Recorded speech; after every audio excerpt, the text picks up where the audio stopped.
Hello, true crimerers. Men are awful. Yeah. That's it. That's the video. All right. Have a great day.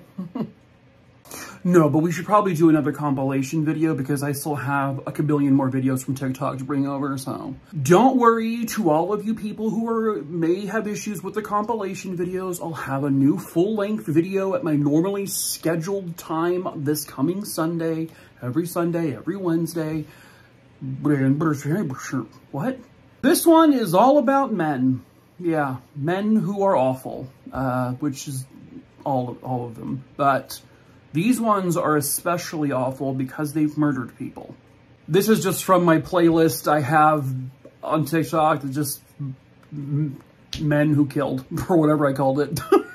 So nothing else unique or special about this particular playlist other than the culprit is caught, and they were a man who did the killing. So, yeah. This will be, this playlist, by the way, has 134 videos over on TikTok. This is just 25 of those stories, so I'll have several more of these to make. But I'm not going to put 134 videos into one video. That's insane. But without further ado, here are 25 true crime cases from your pal Making a True Crimer, or Mikey, whatever, about men who killed. Viewer discretion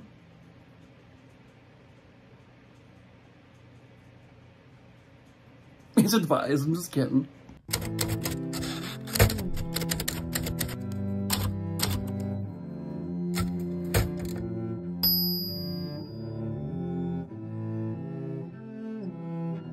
The image you are seeing behind me is the exact moment an 11-year-old girl was kidnapped. Hello, true crimerers. This is the case of Carly Brucia. Viewer discretion is advised. Carly was an 11-year-old girl living with her family in Sarasota, Florida. And on the night of January 31st, 2004, she was sleeping over at a friend's house. The following day, February 1st, Carly left the friend's house around 6 p.m. Carly had let her friend's mom know that it was okay that she walked home on her own. The friend's mom called Carly's mom after Carly walked out of the house to ask, is this actually okay that she walks on her own? And then Carly's mom was like, no, not at all. So Carly's stepfather got in his car and went to go meet Carly to find her and pick her up. This is her mom and stepfather. They drove around the area that Carly should have been walking for a little over an hour, and they never found her. The next day, they would find out exactly why. The owner of a car wash named Evie's contacted police to say, our CCTV camera caught what looks like an abduction. This may be a triggering thing for some people, so I'm going to show images from that footage. So at first you see Carly and then an unidentified man walking towards her. The next image you see the man grab a hold of Carly and she does not look very comfortable. And then the actual abduction. This is one of the first times that a kidnapping has been caught on video, especially to this degree. So it looks like the man is wearing like an auto mechanic's uniform, and then police started to get tips about this image. Tips that led directly to 37-year-old Joseph Smith. Now, coincidentally, he had just been detained for completely unrelated crimes. And around the same time, a friend of his told police that Joseph actually admitted to kidnapping Carly and also to killing her. Joseph even told this friend or informant where the body was. And on February 5th, 2004, her body was discovered. She had been thrown in some bushes behind a church. Joseph's vehicle matched the one that was seen kind of circling the gas station at the time, and inside the vehicle were scuff marks, and it looked like a struggle had taken place, as if someone was kicking on the side of the door. He sexually assaulted Carly, and then he murdered her, but they never released the cause of death. So he was arrested and tried for kidnapping, sexual assault, and murder, and he was convicted of all three and sentenced to death. But he got a different death sentence, as he died on June 26, 2021 in prison. His cause of death is also unknown. Carly's mother was never the same. She fell into drugs, and she herself died of an overdose in April of 2017. Tragedies like this always have more than one victim. Hello, true crimerers. This is the case of Noor Suzaily Mukhtar. Viewer discretion is advised. Noor was 24 years old and she had graduated from university in the UK. And then she moved back home to Kuala Lumpur in Malaysia, and I think this is probably my first case ever from Malaysia. By the year 2000, she got a job at the Pantai Hospital as a computer engineer, and she described it as her dream job. According to Noor's roommate, she left their apartment around 7:45 a.m. on October 7th, 2000 to go to work. She got aboard a bus just like this, like she would every day to go to work. And at first there were several people on there and the bus kept going to its stops. And one by one, people dwindled off the bus, and eventually it came down to just being her and the bus driver. The bus driver, this smug, smirking piece of garbage, named Hanafi Mat Hassan, well, realizing it was just him and this 24-year-old girl alone on the bus, he decided to divert. He was an ex-convict. He had gone through many wives. He was the primary suspect in another sexual assault case back in 1988. He had been convicted of robbery, and he had just gotten this job driving the bus about 10 days prior to this story. A witness saw the bus stationary, just pulled off to the side of the road, when all of a sudden he saw a nude woman get thrown against one of the windows, and that was because he was witnessing the bus driver sexually assaulting Noor. The witness tried to get aboard the bus to see if he could help, but the bus driver shooed him away, kicked him out, and then the bus took off again. So the witness on a bike began to chase the bus. And then other people saw what was happening, and they also began chasing the bus. The bus stopped for a moment, and one of the witnesses tried to go towards it, and they saw Hanafi, the man, pull up his pants and get into the driver's seat. He then put the bus into reverse. And then he was seen throwing a body out of the bus into this area right here. After he sexually assaulted her, he took Noor's scarf and he strangled her to death, and then dumped her on the side of the road like a piece of garbage. The bus driver managed to escape, but he was caught 3 days later. And this is his arrest photo with him smiling. On April 26, 2006, he was convicted of the murder, and he was sentenced to death, which was to be carried out by hanging. He was also sentenced to 20 additional years and 12 strokes of the rotan. He was executed on December 18th, 2008. Gee, what a shame. Hello, true crimerers. This is the case of Lisa Ziegert. Viewer discretion is advised. This particular story takes place in Agawam, Massachusetts. And on April 15th, 1992, 24-year-old Lisa Ziegert would go missing. Lisa had recently graduated from Westfield State College. She was a teacher's aide, and she also worked here part-time at Brittany's Card and Gift Shop. Her shift that day on April 15th, 1992 began at 4 p.m. The very next morning, the owners of Brittany's gift shop, they came in to discover that the doors were not locked, the lights were still on, money was still in the till, and most alarmingly at that point, Lisa's car was still in the parking lot with all of her belongings. The next day, she was supposed to do her teacher's aide job, but she didn't show up for that either. So a missing persons report was filed. Investigators would believe that Lisa was likely lured to the back doors of the store, where she was then kidnapped. But on April 19th, 1992, just 4 days after she disappeared, the body of Lisa Ziegert would be discovered in a field. Lisa had been sexually assaulted and she had one stab wound in her neck, and that would be the cause of death. Investigators didn't have a lot to go on. There was DNA left behind, but this was 1992 and they didn't really have the capabilities back then that we have now. But they preserved the DNA. There were eyewitness accounts that said sometime around 9 p.m. they walked into the store and they heard noises in the back room. And then that customer just left thinking that maybe they were closed. But again, that's kind of it. At one point in 1993, the name Gary Shara came up in their investigation. His ex-wife would kind of give his information to police thinking, you know, maybe he had something to do with it. But nothing ever came of it at the time. Because again, there was nothing linking him to it. And then the case just went cold. And it stayed that way for about 20 years. They would run the DNA through the genealogy tests, and they came up with this image. and this was in 2016. And then on September 18th, 2017, police would go to the home of Gary Shara. This was because his girlfriend at the time went to police because he had written some self-unaliving notes where he confessed to the murder of Lisa Ziegert, and he planned to unalive himself. But thankfully that did not happen. They were able to arrest him and they collected DNA, and they got a match. Gary Shara was the murderer of Lisa Ziegert. He never said why, never gave a motive. It was all random. So he was convicted and sentenced to life without parole. Hello and welcome, true crimerers, to the town of Dryden, New York, where today we are going to discuss the case of the cheerleader murders. Viewer discretion is advised. Throughout the 90s, the town of Dryden, New York had a history of being called Village of the Damned. A name, understandably, the town of Dryden is not very fond of. There was this repeating pattern of horrible murders, and perhaps one of the worst happened to two teenage girls who went to Dryden Central High School.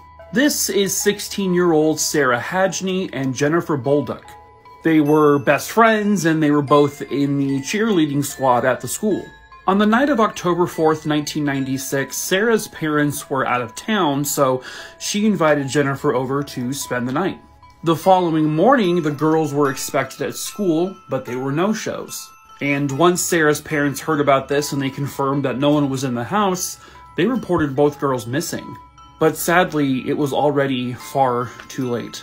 In a horrific turn of events, the next day, they would find parts of the girls. Their body parts were just strewn about near a remote cabin, about 30 miles or so away from where Sarah's house was.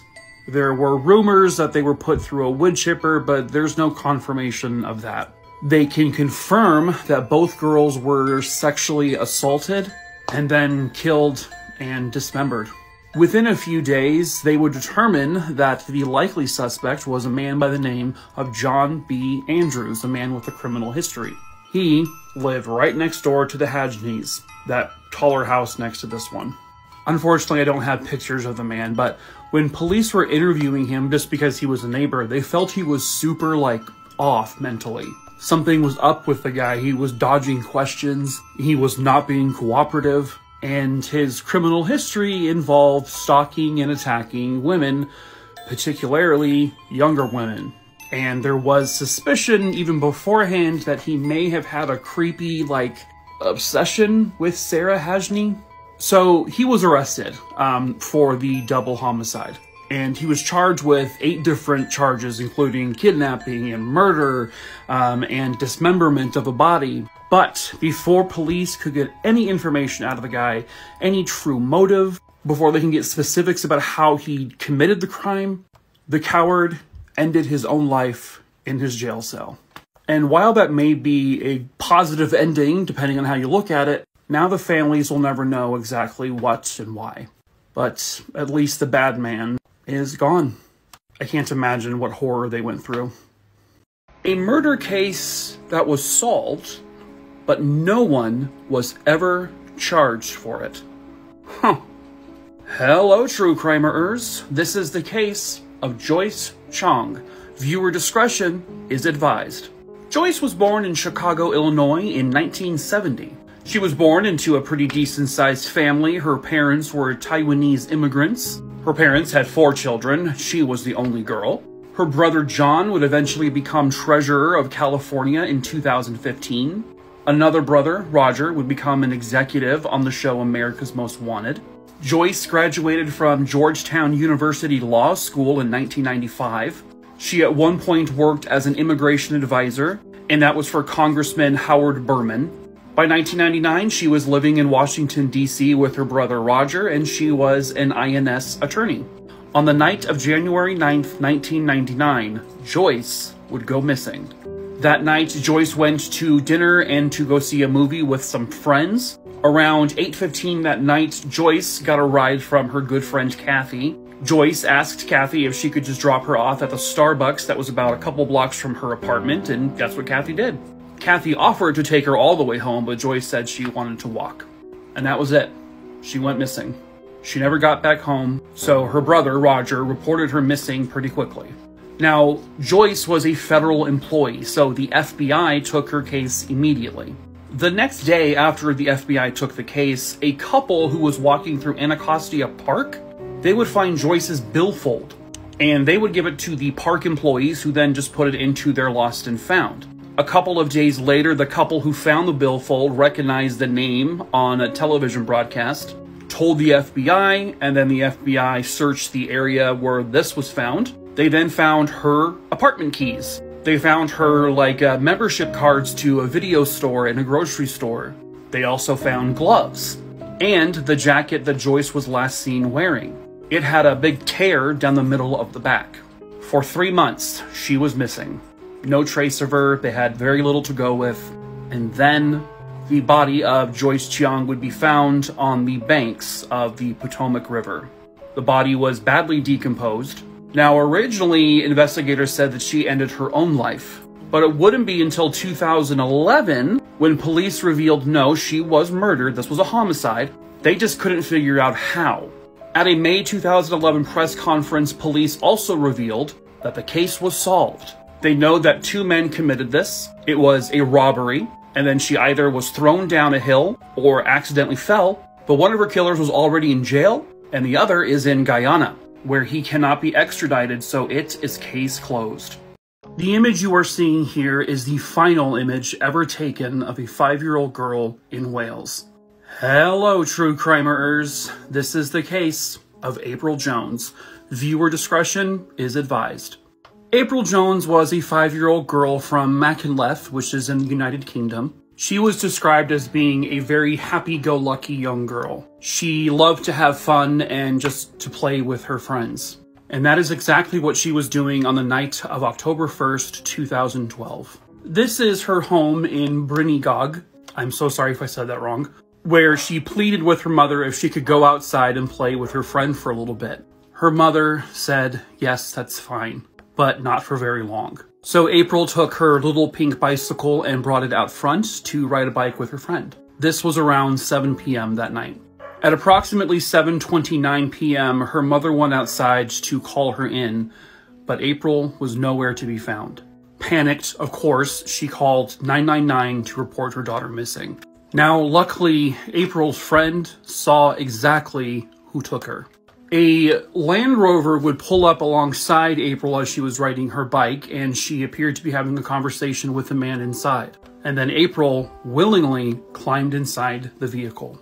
The friend recognized the vehicle as the same vehicle that 2 of her school friends got into earlier. When she named the friends, the police were able to piece together the parent. And that man was 46-year-old Mark Bridger. He had 6 kids. The friend even described the man in the vehicle, and it matched his appearance. By October 2nd, 2012, the very next day, he was arrested.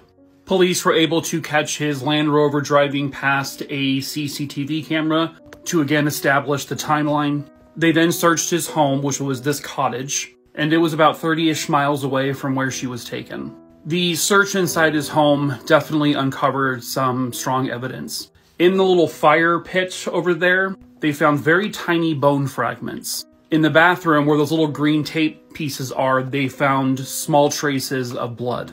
The search of the home was evident that April Jones was in fact there at some point. But Mark Bridger did a very good job, unfortunately, of covering his tracks and hiding her body. Police believe that this was a premeditated attack, but April was not the target. No one really was the target. It was just who was there at the time he drove by. So she was in the wrong place at the wrong time. They believe he took her to the cottage where he sexually assaulted her, likely smothered her, dismembered her, and disposed of her throughout the area. She has never been recovered. His computer also showed very disturbing images. He would be convicted of the murder, and he was sentenced to life without parole. She would just go into a deli like she did every morning before she left for work. But unfortunately, this time would be the last. Hello, true crimerers. This is the case of Paige Doherty. Viewer discretion is advised. At the time of this story, Paige was a 15-year-old girl living in Clydebank, Scotland. She, of course, went to school, but she also had a part-time job on the weekends at a hairdresser's. On the morning of the 19th of March, 2016, Paige woke up and she had been staying at a friend's house the night before. She had gotten up relatively early that morning because she needed to make the 8 a.m. bus to go to work. Paige never made it to work. She never even made it to the bus.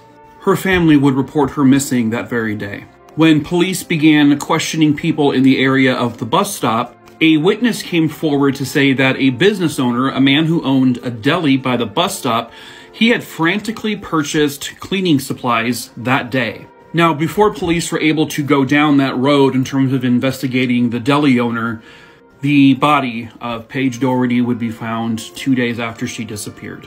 She had just been dumped on the side of the road as if she were garbage. She had a mind-blowing 146 knife wounds, and within that she had 61 direct stab wounds. The rest were like defensive cuts and marks on her hands. She also had 43 blows to her head.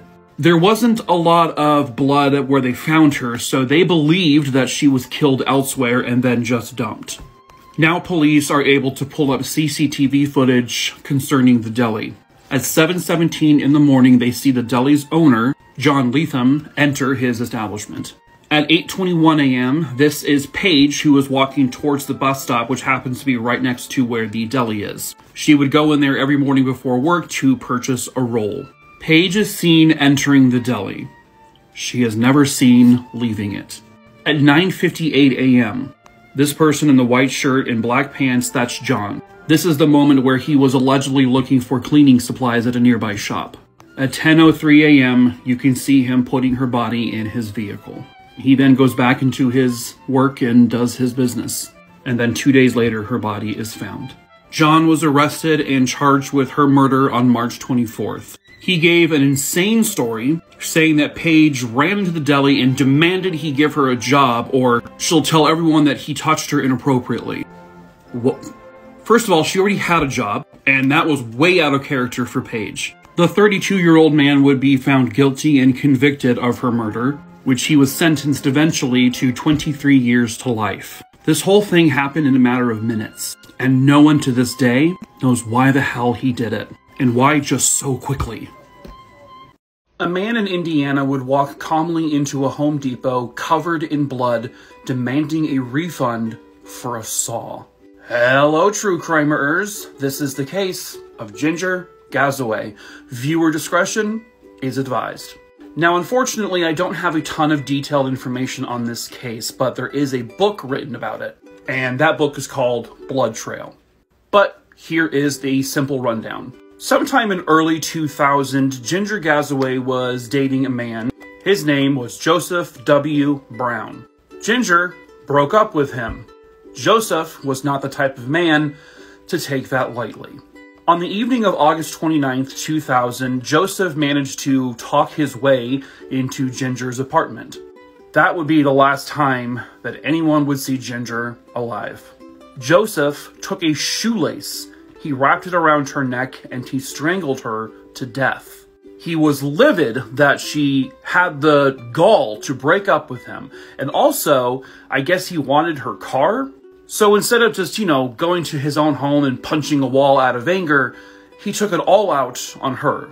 Now, Joseph did not know how to dispose of the body, but he knew that from things he has seen, that people like to dismember human bodies to get rid of the evidence. So that evening, he walked into a Home Depot and he bought himself a reciprocating saw. He brought it back to the apartment and tried to dismember her. It wasn't doing the trick, so he walked back into the Home Depot, covered in her blood. He said it was deer blood and he needed something stronger because it wasn't working on cutting the deer apart. So he asked them for an exchange for something a little more powerful, and they did. Joseph goes back to the apartment, manages now to fully dismember her, and he then disposed of her body in 3 different counties. And that was in Posey, Gibson, and Warwick County in Indiana. And I believe this was in the Evansville area of Indiana.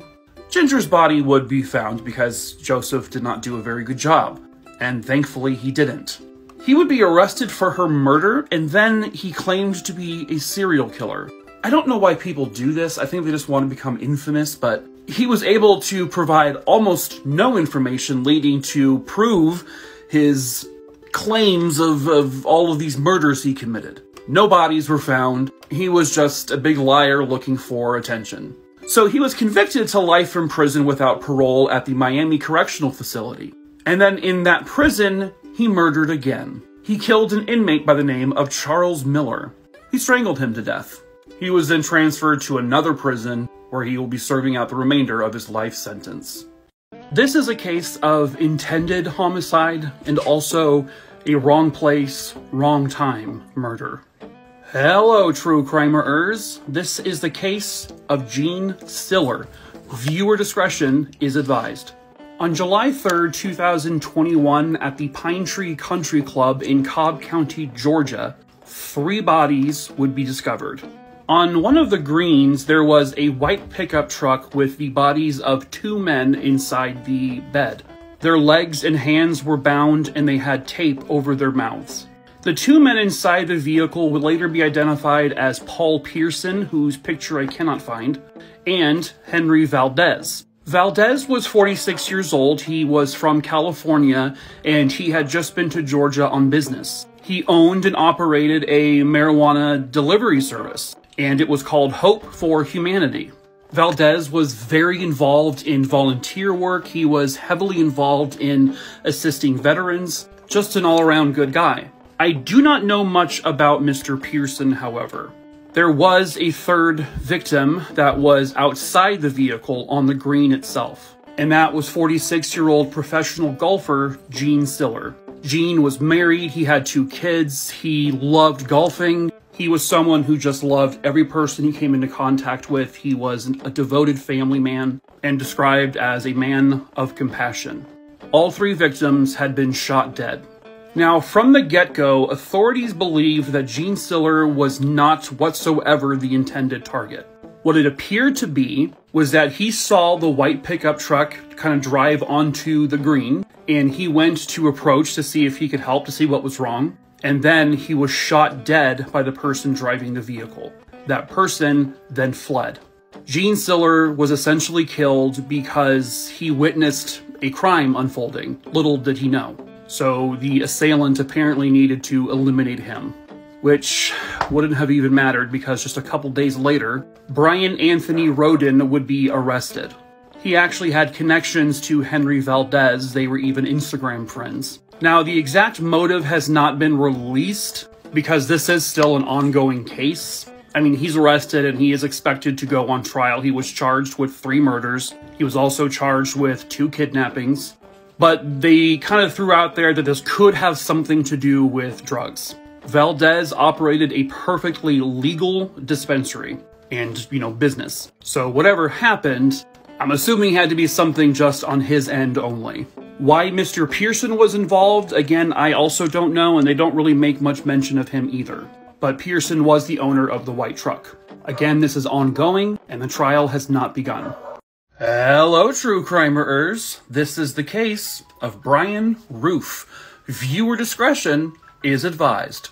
Brian was a married 22-year-old young man living near Salt Lake City, Utah. And in 1991, he had been working as a security guard for the Bingham Canyon mine. On the night of December 10th, 1991, Brian was supposed to be working here at this guard shack. He started his shift there that night like normal, but sometime shortly before 11, someone pulled up to the guard shack and Brian wasn't there. His half-eaten lunch was still there, and normally security guards aren't allowed to leave the shack. Brian did at one point have a little bit of a history with sort of just getting up and leaving his job. He had done it once before, but for some reason this one felt different. When they realized his car was still nearby the guard shack and they couldn't find him, they filed a missing persons report. Jesus, my guy. They had interviewed most of Brian's co-workers, including this man, Dale Bradley. He was highest on the list of possible suspects because Brian was allegedly having an affair with Dale's wife, Christy. But Brian was nowhere to be found. There was no body. There was no reason to necessarily confirm he was dead. So this case became pretty cold. And then, 2 years later, in July of 1993, a few hikers would stumble across a shallow hole with skeletal remains. Amongst those remains was the driver's license of Brian Ruff. Brian's cause of death was 5 gunshot wounds to the back and also to his head. And nearby, where the hole was dug and the body was dumped, were a pair of boots. And if you look really closely there is a little bit of red paint. And believe it or not, this one little speck of red paint would put a man away for a very long time. You remember Dale Bradley, right? We were just talking about him a second ago, you numbskulls. Well, he was under investigation because his second wife, Crystal, was found dead. And he was suspected of her murder. And this was in 2005. The Brian Ruff case had gone cold for quite some time. But when they started investigating this one, they reopened the Brian Ruff case. Dale owned a red 1974 Camaro. So police wondered, was this red paint the same red paint on Brian's shoe? Yep, it sure was. They had it forensically tested and compared it against other paints, and it was the exact same paint. At one point, Brian was in the trunk of Dale's car. This was enough to arrest him and charge him with murder. He was convicted in 2007 and got 20 years to life. A young woman was seen getting into a police car in Alaska, and then she was never seen again. Hello, true crimerers. This is the case of Sonya Ivanoff. Viewer discretion is advised. Sonya, who is an indigenous woman, moved to Nome, Alaska in 2002, and she was living with her friend Timmery. Sonya was described as a fun-loving goofball. She just was like a free spirit and just loved to have fun. Well, on August 12th, 2003, she was doing just that, having fun with friends. She, along with her roommate Timmery and a few friends, went out to go have some drinks, but at some point around 1 o'clock in the morning, Sonya began to feel sick, so she decided to walk home. Well, when Timmery got home, Sonya wasn't there, and then she wasn't there again the next day. So she reported Sonya missing. When police got to their apartment, they searched her room, they searched the whole place, but nothing looked amiss. In fact, all of her belongings were there at the apartment. But then, out of nowhere, at a nearby gravel pit, Sonya Ivanoff's body was found. Next to her body was a shell casing, and she had been shot through the head.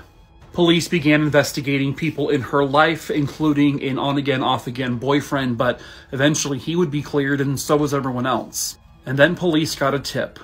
On the night of Sonya's disappearance, a woman saw a police cruiser pull up next to Sonya. They had a brief conversation, and then Sonya got in. Now police were trying to find out whose cruiser it was. Well, it wouldn't take long.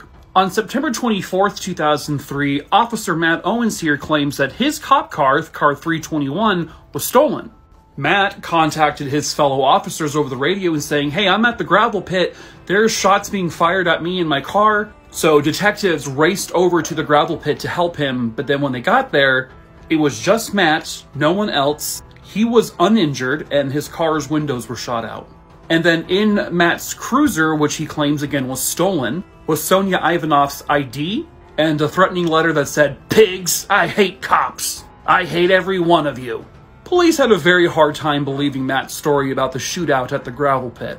After doing their own recreation of the event, they said it would have been impossible that Matt wasn't shot. He also failed a polygraph test. Police searched his home but didn't find anything of relevance, but he was seen by witnesses burning items on the night of Sonya's disappearance. So police arrested him. They charged him with her murder. They think he wanted sex from Sonya, but then she declined. Because of Matt Owens' relationship with many people in Nome, they moved the trial to a different location.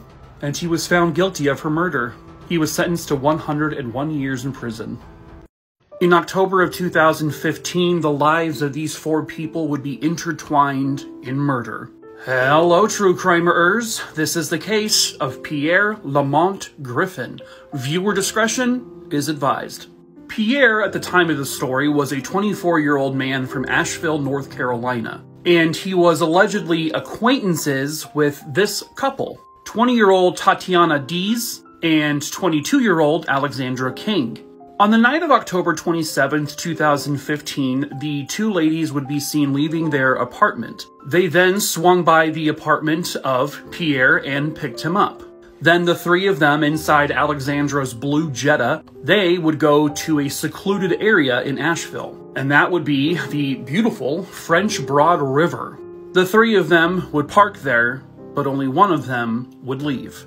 A short time later, and a little bit down the road, the police would discover the blue Jetta, and by this time, Tatiana and Alexandra are both reported missing.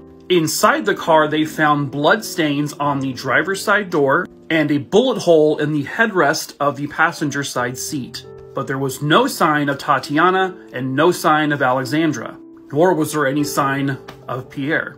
So, fearing the worst, police began to comb the waters of the French Broad River, and eventually they would discover two bodies. From the river, they pulled out the bodies of Tatiana and Alexandra. They had both been shot to death. Just a few days after all of this happened here at this apartment complex, a 31-year-old man and acquaintance of Pierre Lamont Griffin, well, he was found in his apartment, shot dead. He was a father, someone who loved his child dearly. A high-speed pursuit happened after Pierre stole Mr. Johnson's vehicle. Eventually, the pursuit would end with him being shot, but surviving. And at that time, he was charged with the murder of Mr. Johnson. But they would eventually come to the conclusion that he was also responsible for the deaths of Tatiana and Alexandra.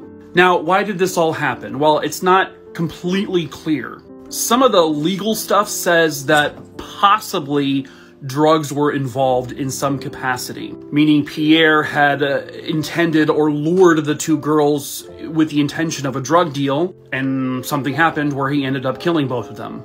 He was caught burglarizing Mr. Johnson's belongings, but again, what led to the actual murder of any of them, it's not totally clear.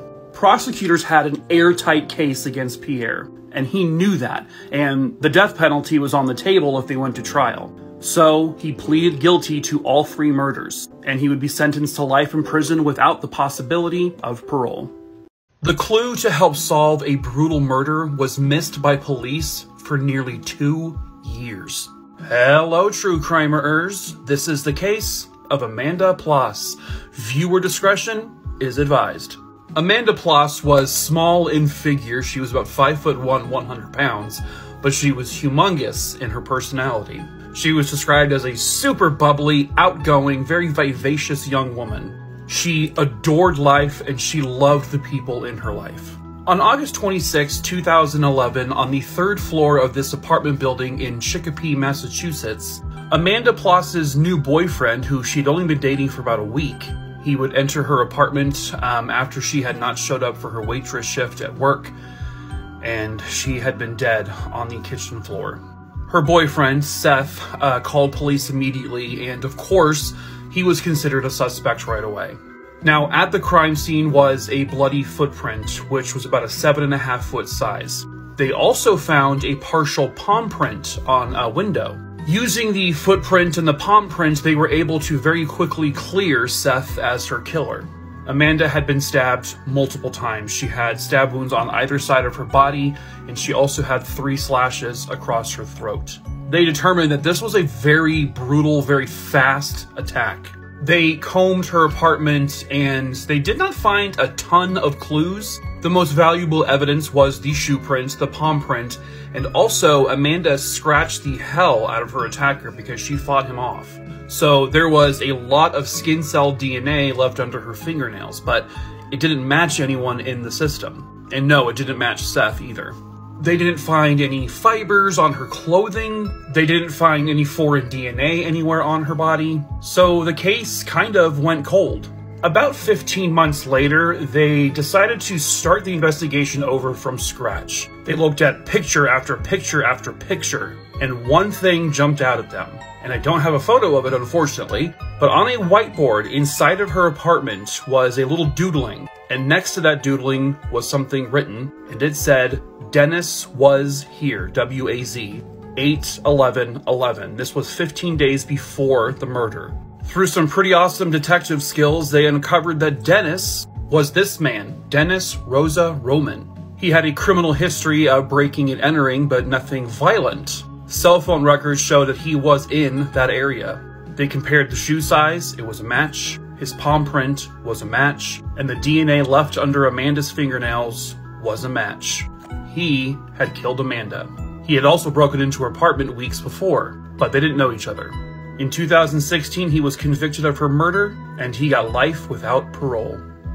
A young woman in Malaysia was this close to being saved on 2 different occasions, but she would still end up dead. Hello, true crimerers. This is the case of Canny Ong. Viewer discretion is advised. Canny was born on July 18th, 1974 in Malaysia. Now, eventually she would end up going to school in Hawaii, and she met her future husband, Brandon, in Los Angeles. Now, in June of 2003, Canny's father was unfortunately going through cancer. So she and her husband flew out to Malaysia to be with him. So they were there for a few weeks, and her father's condition was actually improving. So the plan then was to fly back to Hawaii on June 14th, 2003. The night before, on June 13th, 2003, her and some family and some friends all went out to dinner. And this was in Kuala Lumpur. When they were done, Canny had her mother and sister wait outside the restaurant while she went down to the car park to pick up the vehicle. A process that should have taken just a couple of minutes, but after 20 minutes, she never came back up. Her family obviously became worried. They tried calling her phone, but no one answered. So they went down to the car park to see what was going on, and the vehicle, a purple Proton Tiara, was missing. And Canny was also missing. So the family and friends immediately went to police, and they were able to get CCTV footage of the car park. They picked up this image. They also found images of Canny. What the footage showed was Canny being abducted by a stranger, by this man right here. The next day, June 14th, 2003, sometime around noon, police noticed the Proton Tiara, and they approached it, and inside was Canny Ong, and she was still alive. And in the vehicle with her was this man, later identified as Ahmad Najib Aris. Police asked them both for their IDs, and they both obliged. Canny appeared to be giving some hand gestures towards the police, like, hey, help me. But they weren't picking up on the signals. So when police went back to the car to check the IDs, Ahmad sped off, and the police shot at the vehicle. A few hours later, another witness saw the Proton Tiara with Canny Ong, again still alive. Again, gesturing towards this witness to please help, but before the witness was able to do anything, the man, Ahmad, sped off again. Sometime between 1 a.m. and 5 a.m. under a bridge under construction, Ahmad sexually assaulted Canny and then stabbed her to death. Canny's burned remains would be found later in a hole under that same bridge, and the car was found abandoned. Oh. Ugh. Due to the amount of witnesses that saw him, Ahmad was arrested and charged with the murder. He was convicted and sentenced to death, and he was hanged in 2013. This is a heartbreaking story, folks. Hello, true crimerers. This is the case of Bobby Wayne Woods. Viewer discretion is advised. Bobby was an adult with a nearly childlike mindset. He had an IQ somewheres in the range of about 70. He dropped out of school by the 7th grade, so he had no education beyond that. He was someone who just went from job to job doing very simple work. Now, at one point, he was dating Shawana Patterson of Abilene, Texas, but the two of them had broke it off. This is something that upset Bobby. It made him mad, but what he would go on to do, he claims, was not out of anger, but from his own vile urges. On the evening of April 30th, 1997, Bobby would break into the home of his ex-girlfriend, where her and her 2 children were sleeping. Shawana had her own room, and her 2 kids, 11-year-old Sarah and 9-year-old Cody, they shared a room. Well, Bobby broke into the kids' room, and he would put his hand over Sarah's mouth, and then he sexually assaulted her. Sarah fought, and she screamed very loudly, to the point where it woke up Cody, and it should have woke up their mother, Schwanna. But the mother never came in the room. When Bobby was done with her, he picked up Sarah and carried her out through the window. Cody decided to follow after them, and that's when Bobby would then kidnap him as well. He brought them to a nearby cemetery, and he repeatedly kicked and punched Cody until the point where he was unconscious, and also thinking that Cody had died. He would then murder Sarah and disposed of her body, and he just left Cody in the cemetery. Cody would be discovered fairly quickly, and he told police everything that he could. He was rushed to the hospital because his skull had been caved in, but he was still able to communicate the story, including the part where his mother never came in the room. His mother never came in to protect her children. Her bedroom, by the way, was literally just on the other side of their wall. Bobby Wayne Woods was arrested.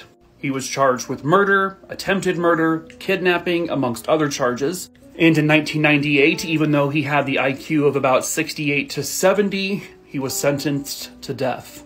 A sentence that would hold up amongst many appeals. Bobby was executed in 2009. Back in 1998, by the way, Schwanna was arrested. She was charged with 2 counts of injury to a child and child neglect. She was sentenced to 23 years in prison. She could have helped her babies, but she did not. A car crash on the side of the road, it burns up, the occupant inside is found dead. It was all just an accident. But what if it wasn't? Hello, true crimerers. This is the case of Andrew Joseph Bluitt. Viewer discretion is advised. On July 13th, 1997, near Grundy County, which is in Tennessee, that exact scenario played out.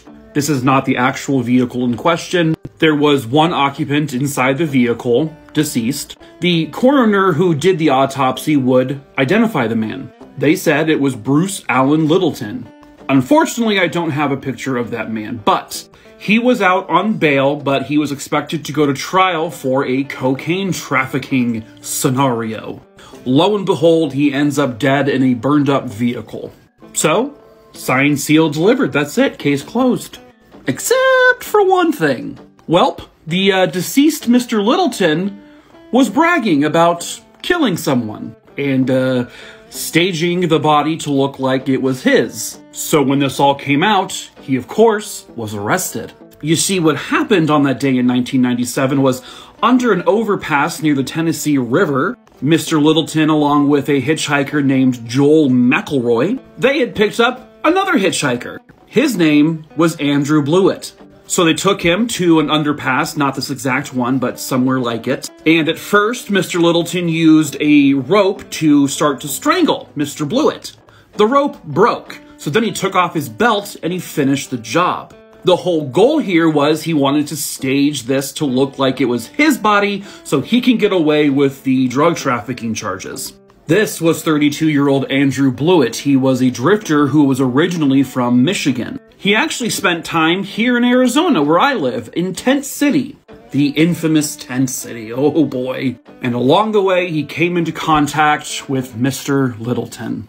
And that would seal Andrew's fate, because no one would miss him, right? No one would go looking for him. He's a vagrant. Now, police would not know the identity of the man in the car until about 2010. By that time, Mr. Littleton was already serving a 20-year sentence for the drug trafficking charge, and then he was serving another 20-year sentence because of the murder of the, at the time, unknown man. The way he was identified was that his sister recognized a composite drawing. This one, that they made after they realized the body was not Mr. Littleton. They just so happened to have Andrew's DNA on file, so they finally compared it to that, and it was a match. The other hitchhiker, by the way, Joel McElroy, served some time in prison, but he was more of a hostage, and now he's on supervised parole. This is a crazy one, but it's also a very sad one. Not that it's an excuse, but some people are born evil, and some are raised to be evil. Hello, true crimerers. This is the case of Jason Massey. Viewer discretion is advised.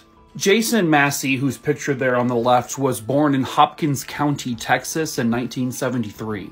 and he honestly just did not stand a chance. His mother neglected him, and when she went out to go party at bars, she just left him in the car even as a baby. She had another kid a couple years later, to which then she just left both of them in the car while she went out and partied.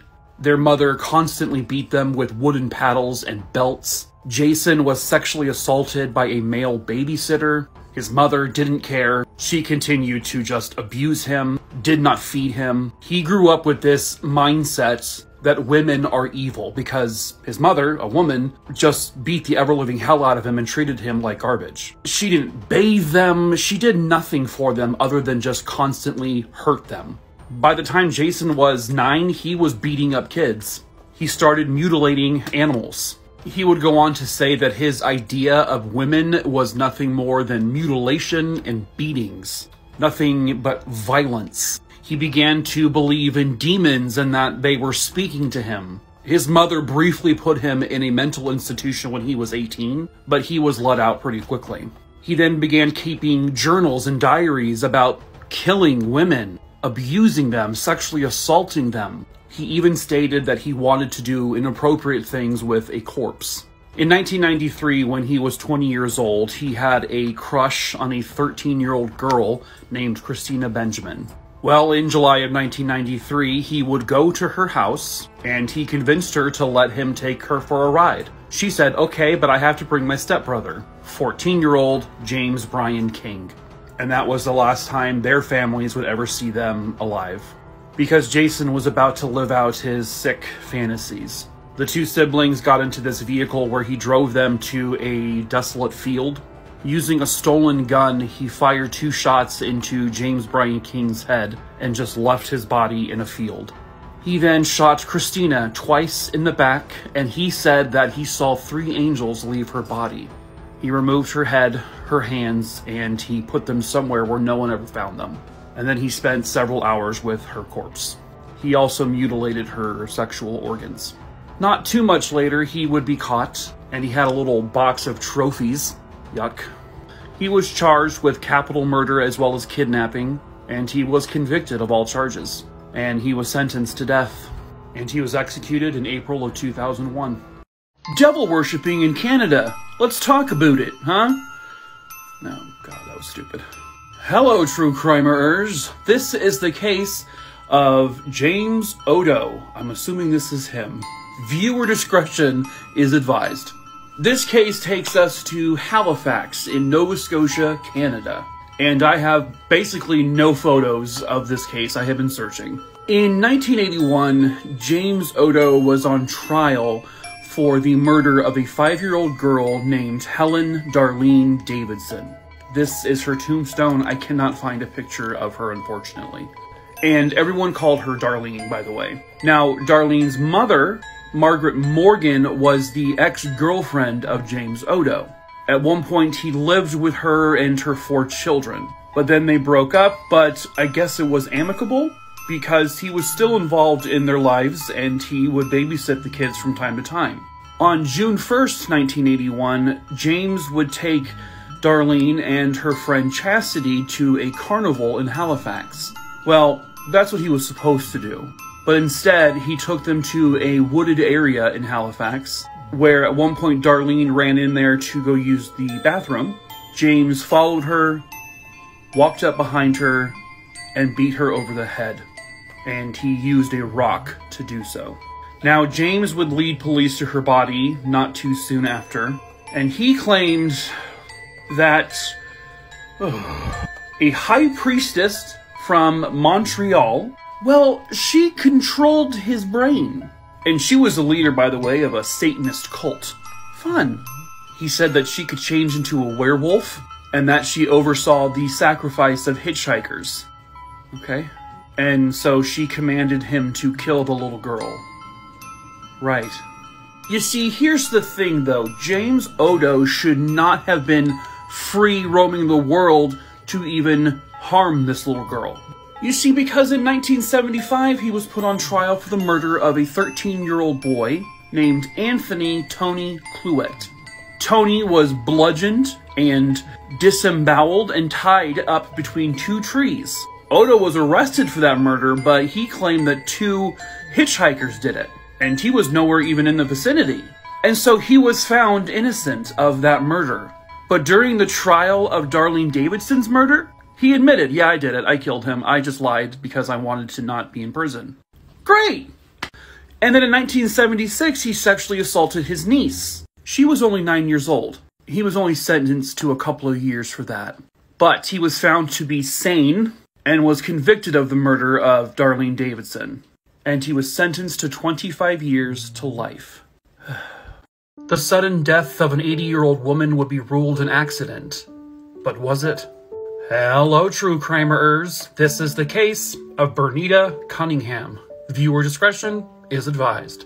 Welcome to the quiet little town of Hubbardston, Michigan. A quiet and peaceful community that would be suddenly hit with tragedy on December 1st, 2006. The neighbors of 80-year-old Bernita Cunningham had noticed that she had not been seen, which was very unusual for her. They felt something was wrong. So the neighbor got a hold of one of Bernita's sons, and he, along with his wife, drove out to the house to see what was going on. When they walked in, they saw an unimaginable scene.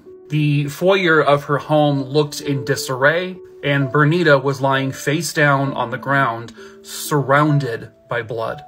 Right next to her was a collapsed stool, so police began to think that this was an accidental death. She was probably trying to hang up Christmas decorations, and she fell, alleging that she fell into a mirror that was broken near her, which caused several lacerations on her face and neck, and that led to her death. And the coroner would agree with that assessment. They ruled her death an accident. But her children and family had issues with that.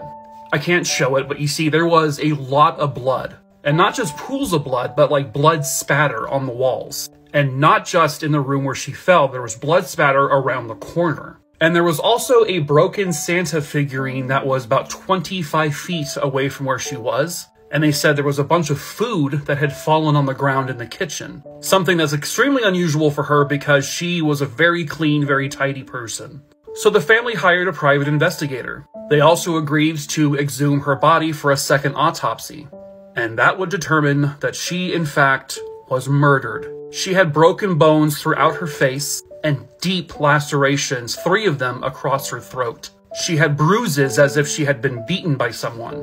How the original coroner did not notice this stuff, who knows? So now homicide detectives got involved, and they canvassed the neighborhood, they asked questions, and they found out something unusual. Bernita had an issue with a new neighbor from across the street, 17-year-old Justin Stevens.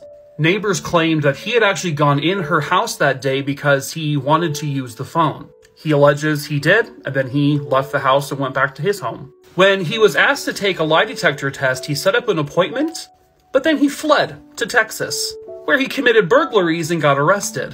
So he was questioned there, but he wouldn't own up to anything involving Bernita. Using dog hair that they found on the mirror, they were able to tie that dog hair to the Stevens dogs. And when confronted, he actually confessed. He said it was a robbery gone wrong, and he got life in prison without parole.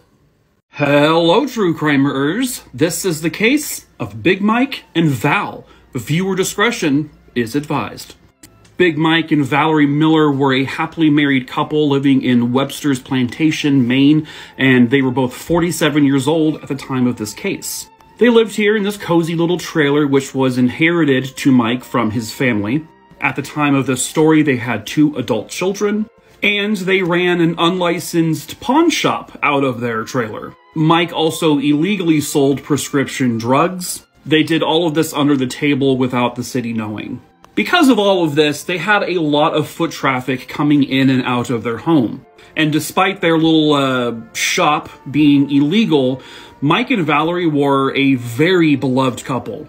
Big Mike was just like this giant teddy bear. Valerie was like a mom to everyone. Their pawn shop and their selling of the illegal prescriptions were all done with the most genuinely good intentions. Their positive standing within the community made what happened on November 28th, 2009, that much more baffling. At around noon that day, one of the friends of Mike and Val went to the house to return a gas can he had borrowed. What was unusual was that he expected to be able to walk right in because Mike and Valerie never locked their doors. But this day, all of the doors were locked. There was no sign of both of them anywhere outside. There was no sign of anyone outside. When the friend peered in the window, he noticed a gruesome scene. Big Mike was lying on the ground covered in blood, and Valerie was laying on top of him, also covered in blood. Police arrived, and that's when they noticed that both Mike and Valerie had been shot to death.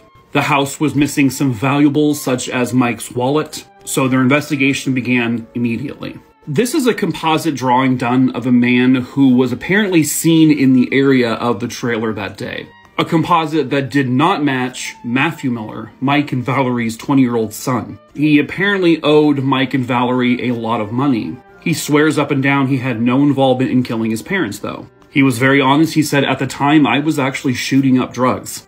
They then found his vehicle on CCTV, further proving he could not possibly have been at the house at the time frame of the murders. And then this man came into the picture. Nathaniel Nightingale, which is the most "I am definitely a killer" kind of name. Well, he went to go see Mike on that November 28th morning, but he said he left after 11 a.m. Police verified his vehicle driving towards the location of the home, but they also picked up his vehicle leaving like way after 11 a.m., so they caught him in a lie. And so he confessed. He went there to pawn off his father's gun. He said the gun went off accidentally and killed Mike, so he shot Valerie because she witnessed. He got 40 years for manslaughter. 3 trials, a conviction, an acquittal, double jeopardy. This case is a wild ride. Hello, true crimerers. This is the case of the Eastburn Family murders. Viewer discretion is advised. Gary and Katie would meet in the 70s, and they were married by 1975. Gary Eastburn was a captain in the United States Air Force. They would then go on to have 3 wonderful children. By the time this case takes place, Kara is 5 years old, Aaron is 3 years old, and baby Jana is 22 months old. And the family was living here in this house in Fayetteville, North Carolina. In May of 1985, Gary was in Montgomery, Alabama doing some training while the family stayed back at home in Fayetteville. On May 7th, 1985, Tim Hennis, who at the time was a 27-year-old Army sergeant, he responded to an ad that Katie Eastburn had put in the papers. They were selling a dog, an English setter. The dog's name was Dixie. On May 7th, 1985, he went to the Eastburn home, checked out the dog, and he purchased it. On May 11th, Gary was having a difficult time reaching his family by phone. And on May 12th, 1985, a neighbor of the Eastburns contacted the police to do a wellness check on the Eastburn family. And when they did, they discovered 3 bodies inside the house. Katie was nude from the waist down, she was sexually assaulted, and she had been stabbed 15 times. And there was male bodily fluid inside of her, which they collected as evidence. 5-year-old Kara was also stabbed to death. 3-year-old Aaron was bludgeoned to death. Baby Jana was left unharmed. Certain witnesses saw a man running from the house that night, so they had this composite drawing made of the man.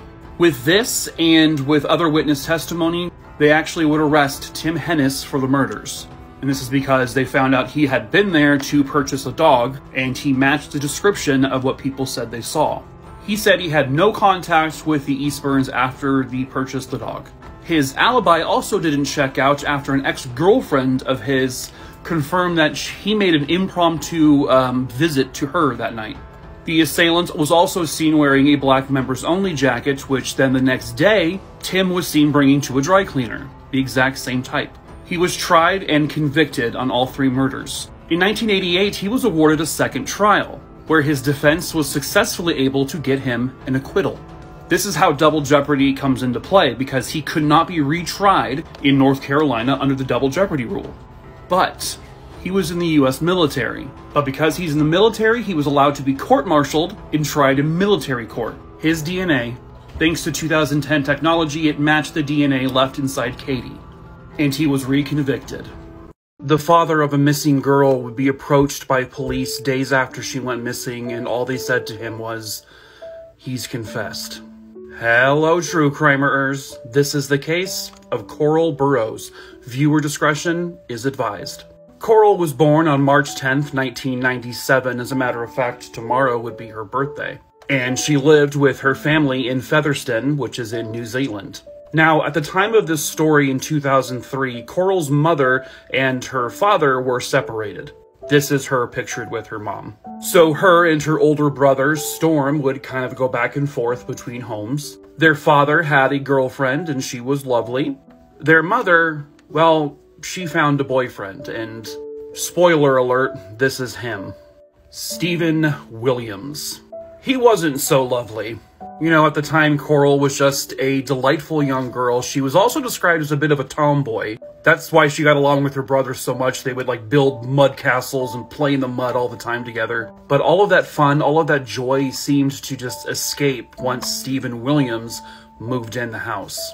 The kid's father, Ron, would say that after he moved in, he was noticing that Storm was becoming more aggressive.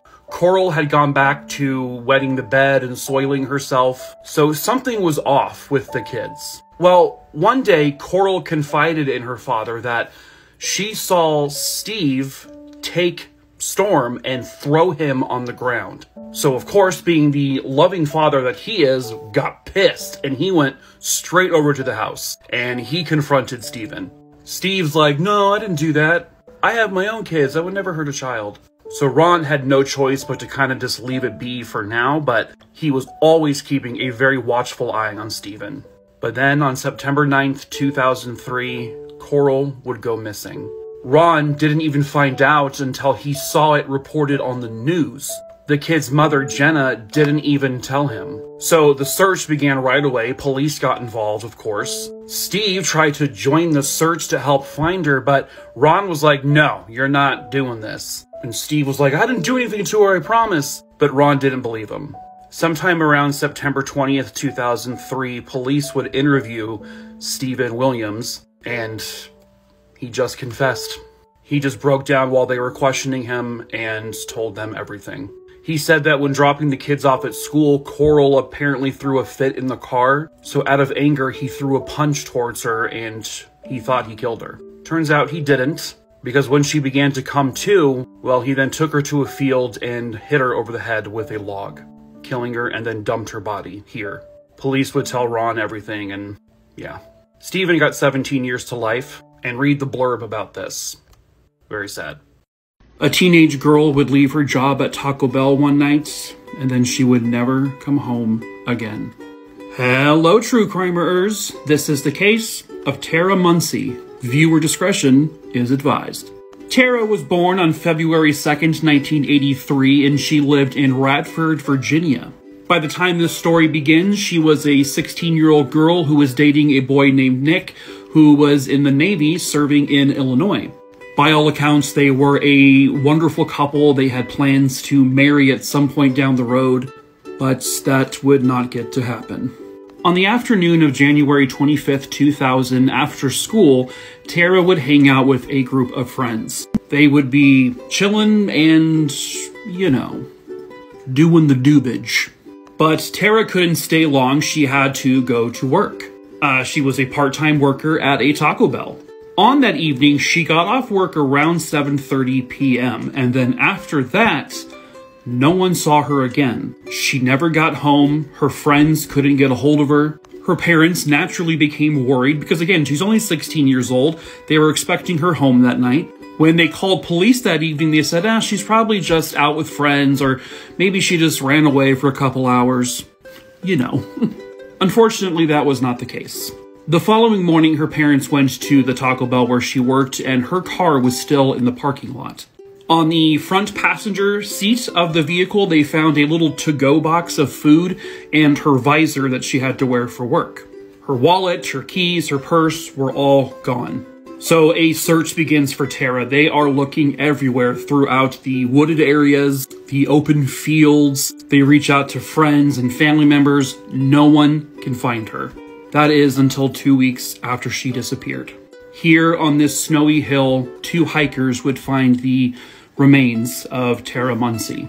She was nude from the waist up, and it appeared that she had been shot at least 3 times. Next to her body, they found the shell casing of a .22 caliber bullet. They also found a few cigarette butts by her body. Her work shirt was found several feet away, and then they noticed something on the shirt, a shoe impression. They also found male bodily fluid on her remains. Police would question the group of friends she was with that afternoon. Well, they found out something interesting. There was an older man there with them, 30-year-old Jeff Thomas. He knew Tara because she would babysit his 6-year-old child. Why he's hanging out with teenagers and smoking dope with them? Who knows? They found out that a friend of his had recently loaned him a .22 caliber gun. And then a girlfriend of his said he confessed to killing Tara. His DNA matched the cigarette. He owned shoes with this impression. He was charged with her murder, which was sexually motivated. He was sentenced to life. A man who was shot in the head would call 911 and he would tell them who shot him. But unfortunately, it wouldn't be that easy. Hello, true crimerers. This is the case of David Dulin. Viewer discretion is advised. This is the little itty-bitty town of Hurley, Missouri. On the evening of November 29th, 2006, a man would call 911. That man was 53-year-old David Dulin. He said he had been shot twice in the head. He believed it was by a .22. His breath was labored and he was begging for help. When the dispatcher asked who did it, David said, quote, "One of them said they were the Ebby girl's boyfriend," end quote. When police arrived to his home on Tin Can Hollow Drive, David was dead. He was shot twice in the head, and there was a massive pool of blood around him. There wasn't a ton of evidence, but there was a ball cap and some partial dentures on the ground. David Dulin wore dentures, but the ones on the ground did not belong to him, and police assumed the hat was his. Now, David had named the Ebby girl's boyfriend. The Ebbys were a family in the same town. Paula was the mother, and Christy and Candy were two of her daughters. The person that Paula was dating was ruled out. Candy and her husband, Tim Seaman, they were questioned and apparently were ruled out. Now, Christy, she had a half-brother named Zach Stewart. So given that technically he was a guy that was involved with the Ebby family, he was brought in for questioning as well. Christy's boyfriend, Leo, he had a cousin named Alicia Kimberling. Well, she was facing prison time for something else, so she went to police and said she saw Zach and Leo in a white car. Leo had blood all over him, and Zach had a gun on his lap. And this was the night of the murder of David Dulin. So Zach was arrested. For some reason, charges against Leo were dropped, but not against Zach. In court, as they were showing the hat as evidence, a family member quickly realized, wait a minute, David didn't wear ball caps. He wore fedoras. So then police, in the middle of the trial, had the hat tested for DNA. It didn't match Zach. It didn't match Leo. It didn't match David. It had unknown male DNA. But the trial went forward anyway, and Zach was convicted and sentenced to life in prison without parole. DNA on the hat matched Tim Seaman, Candy Ebby's boyfriend. They extracted DNA from the dentures at the scene. That DNA matched a man by the name of John Mills, a very good friend of Tim Seaman's. In 2010, Zach's conviction was overturned and he was released. John took a plea deal to testify against Tim. He got 7 years. It would later come out that John was the actual shooter, but Tim got 21.5 years. John has since been released. It was a robbery gone wrong. Hello, true crimerers. This is the case of the Lemieux Sisters. Viewer discretion is advised. 14-year-old Danielle and 12-year-old Renee lived here in this home with their mother, Joanne. And the house is located in Arlington, Texas. Yeehaw. On June 17th, 1985, Joanne was having a hard time getting a hold of her girls at home. They were supposed to be there. So Joanne left work early and she went straight to her house. When she walked in, well, there's caution tape in this picture for a reason. She had found both of her daughters had been murdered. Renee was in the bathroom and she had been stabbed multiple times. She was also tied up.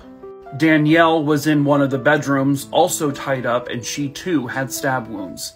14-year-old Danielle was nude from the waist down, so they assumed there was some sort of sexual assault done. But there was no evidence showing that she had been sexually assaulted. There was no bruising, no lesions, as would be typical in a case like that, but the coroner didn't rule it out.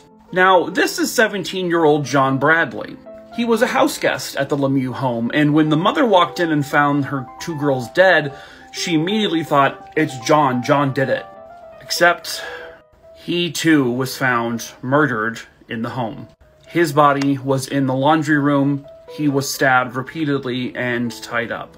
At first, police were kind of in this, like, who would have done this? Was this like a random home invasion? Was this someone they knew? They had a neighbor whose name was Ronald Trimboli. His daughter was really good friends with Renee, so he was very familiar with the family. He's been at their house many times. According to Joanne, the girl's mother, Ron was at their house that day at 2 a.m. Apparently he needed to make a phone call to a doctor because his new baby was sick. I don't know why he didn't do it from his own home. And then he came back at 5 a.m. to do the same thing. He saw that John was still in the house, and allegedly he hated the fact that John was living with this family. I guess he didn't like him. Now, there was DNA left on one of the girls, which police did collect.